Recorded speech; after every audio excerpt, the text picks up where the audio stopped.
You know that feeling, right? A brilliant idea strikes, you set a new goal, and for a moment, you feel absolutely unstoppable. But then, reality hits.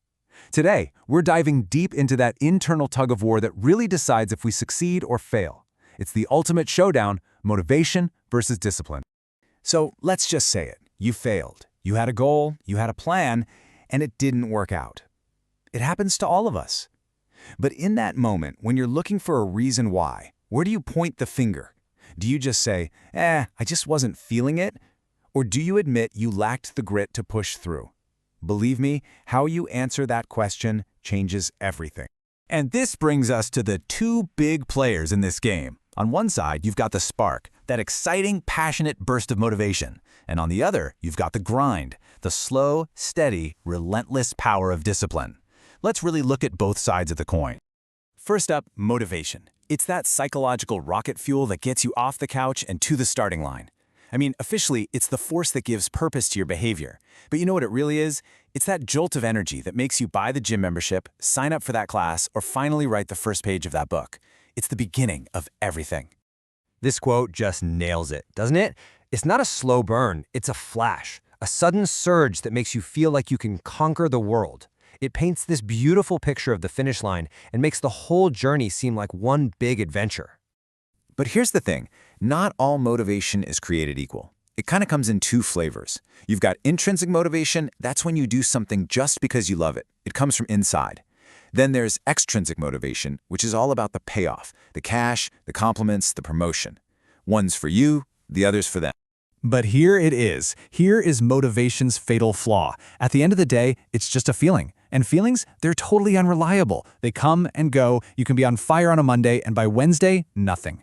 Relying only on motivation is like trying to sail a boat with a wind that can't make up its mind. It's just not going to work long term. Which leads us to the million-dollar question. That initial high, it always fades. The excitement wears off, things get tough, and suddenly you just don't feel like it anymore. So what do you do then? And this is where discipline walks into the room. See, discipline doesn't care about your feelings. It's about doing the thing you said you were going to do long after that excited mood you set it in has completely disappeared. It's the quiet engine that keeps you going, especially on the days motivation decides not to show up for work. And the benefits are huge. Discipline is what builds real, sustainable habits. It teaches you to say no to what you want now for what you want most. It makes you resilient, so when you get knocked down, you just get back up. And honestly, every single time you follow through, you're building real earned confidence. And hey, this isn't just some motivational poster talking. This is actual science. When you practice discipline, you are literally rewiring your brain. You're strengthening your prefrontal cortex. That's the CEO of your brain, in charge of good decisions and telling your impulses to sit down and shut up. You're not just building a habit, you're building a better brain. And get this, it turns out it's not about being the smartest person in the room. A really important study back in 2007 found that self-discipline was a better predictor of academic success than IQ. That tells you everything you need to know. Discipline is a skill you can learn, not some gift you're born with. Hard work really can beat raw talent. Okay, so it's settled, right? Discipline is the winner. Case closed. Well, maybe not. What if this whole debate is framed the wrong way? What if the secret isn't choosing the spark or the grind? What if there's a third option we're not even considering?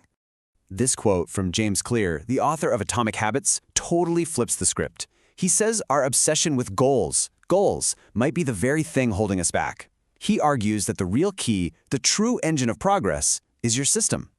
So what in the world is a system? It's pretty simple. A goal is the result you want to achieve. A system is the process that gets you there. A coach's goal is the championship, but their system is the daily practice and recruitment. You can't always control the final score, but you almost always have control over your daily process. And here's why focusing only on goals is such a trap. For starters, every team wants to win the championship. Winners and losers have the exact same goal. So the goal isn't the differentiator. Plus, achieving a goal is just a moment. It's over in a flash, and then what?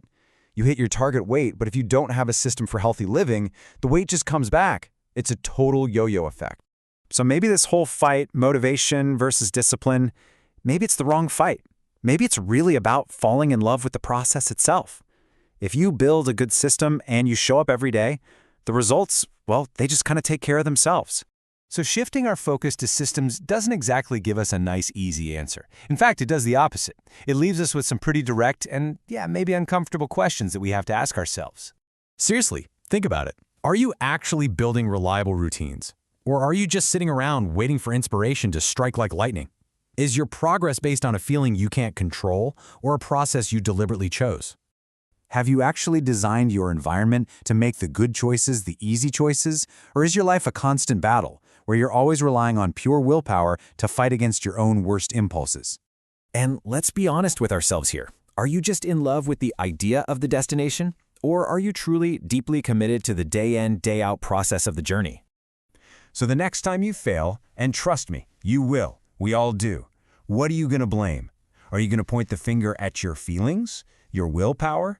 Or are you going to look at it as valuable feedback, telling you that it's time to fix your system? That choice, right there, is everything.